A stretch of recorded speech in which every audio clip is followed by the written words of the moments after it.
Haunted bakery.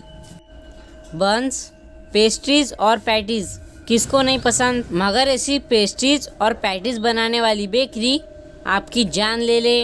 Rita एक video content creator थी। वो नए नए कैफ़ेज़, रेस्टोरेंट और बेकरीज में जाकर वहाँ पे फूड ब्लॉगिंग और रिव्यू करती थी।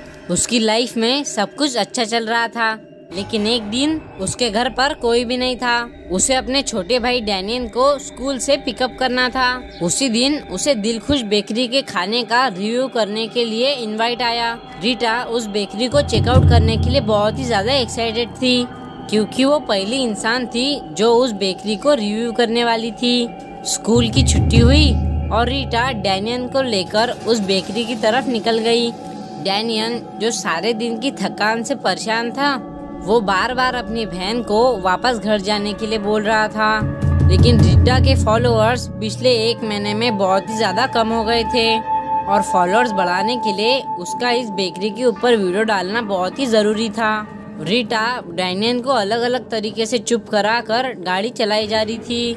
मेन रोड से हटकर वो कच्चे रास्तों पर काफी देर से गाड़ी चलाए जा रहे थे, लेकिन अब उन्हें वो बेकरी फाइनली काफी दूर से दिखने लगी थी। डैनियल, जो गाड़ी में काफी देर से इधर उधर हो रहा था, वो उस बेकरी को देखकर एकदम से शांत हो गया।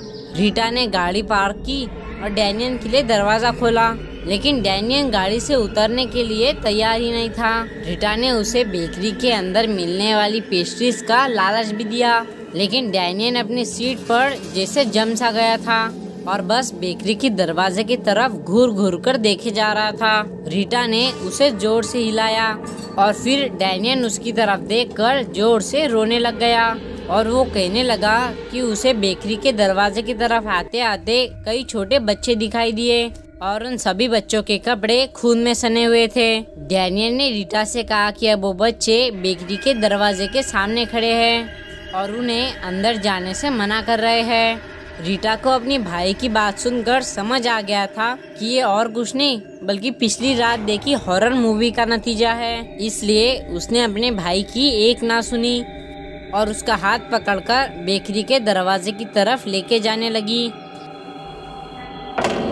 वो दोनों बेकरी के दरवाजे के अंदर घुसे तो उस बेकरी में कोई नहीं था। तभी वहाँ पर एक बूढ़ी सी आंटी आई और उन्होंने डैनियल को एक मीठा बन दिया और बन हाथ में आते ही रोता हुआ डैनियल बड़े ही मजे से बन को खाने लगा। तभी पीछे से एक बूढ़े अंकल की आवाज आई।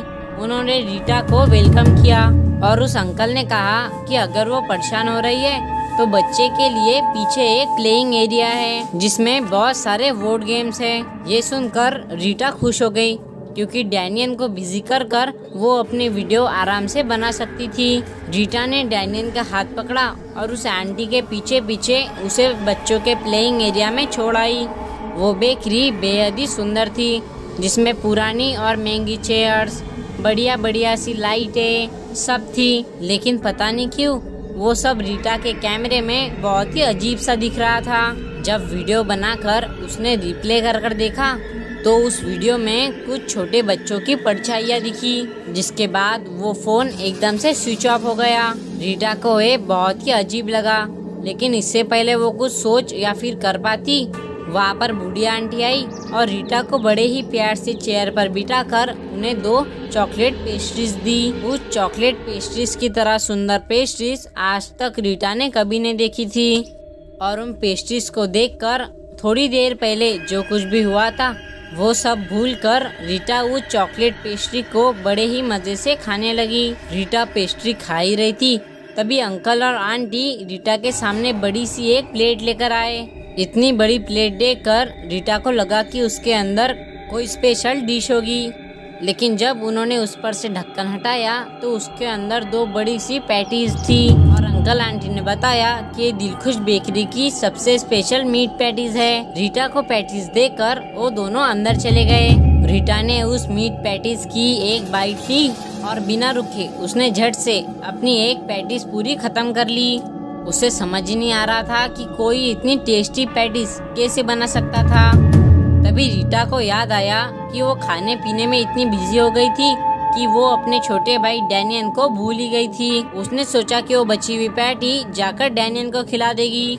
रीटा जब प्लेइंग एरिया में पहुंची तो उसे वहाँ पर डैनियल दूर दूर तक कहीं भी नहीं दिखाई दिया।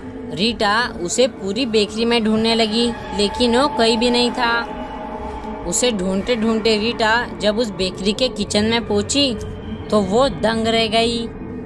तो उसने देखा कि वो बूढ़े अंकल एक इंसान के दिल को छोटे छोटे टुकड़ों में काटकर प्लेट में रख रहे हैं और आंटी उन्हीं टुकड़ों को पैटीज में भर रही है। तभी उसे एक किचन के कोने में अपना छोटा भाई दिखाई दिया जो बेजान सा वहाँ पर पड़ा हुआ था। उसकी पूरी छाती पर कट्स लगे हुए थे। ऐसा लग रहा था उसकी छाती चीरकर उसमें से दिल निकाला गया है। रीटा को अचानक से रियलाइज हुआ जो दिल वो अंकल काट रहे थे वो किसी और का नहीं बल्कि उसके छोटे भाई डैनियल का ही था। ये सब देखकर रीटा की सांस रुक गई और उसके मुंह से अचानक से चीख निकली। रीटा की चीख सुनकर वो दोनों बूढ़े अंकल आंटी रीटा की तरफ मुड़े और रीटा को देखकर एक अजीब ढंग से मुस्कुराने लगे। रीटा घबरा उठी और जल्दी से जाकर उसने अपनी गाड़ी ऑन की तो उसे गाड़ी के रियर व्यू मिरर में कई सारे बच्चों की आत्माएं दिखी। उन सभी बच्चों की छाती पर बहुत सारे कट्स लगे हुए थे। जब उसने ध्यान से देखा तो उन सभी बच्चों में से एक उसका भाई डैनियल भी था। डैनियल का चेहरा देखकर रीटा का रोना छूट गया और मेन रोड पर पहुंचते ही उसका एक्सीडेंट हो गया। रीटा को हॉस्पिटल में 2 दिन बाद होश आया। उसे होश आते ही उसके मॉम और डैड फूट फूट कर रोने लगे। उन्होंने रीटा से कहा कि डैनियल उसके एक्सीडेंट के दिन से लापता है। इस पर रीटा ने दिलखुश बेकरी में जो कुछ भी हुआ वो सब बताया। दिलखुश बेकरी के बारे में सुनते ही उसके मॉम डैड का दिल दहल गया। रीटा के डैड ने रीटा को बताया कि दिलखुश बेकरी को बंद हुए पूरे 15 साल हो चुके थे। उस बेकरी के ओनर्स छोटे बच्चों का दिल निकाल कर खाते थे और एक दिन किसी ने उनके खिलाफ कंप्लेंट कर दी और इसी के चलते उन्होंने अरेस्ट होने के पहले ही फांसी लगाकर अपनी जान दे दी और वो बेकरी सदियों के लिए बस एक वीरान खंडर बन गई। रीटा ये बात सुनकर शॉक हो गई। उसे इस पर तब तक यकीन नहीं हुआ जब तक वो अपने मॉम डैड के साथ में उस बेकरी के जगह पर नहीं पहुंची।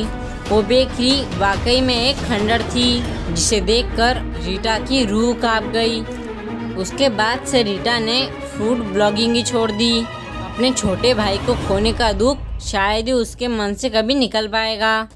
अगली बार आप भी किसी नई बेकरी में पैटीज खाते वक्त सावधान रहना, वरना क्या पता आपको कौन क्या खिला रहा हो।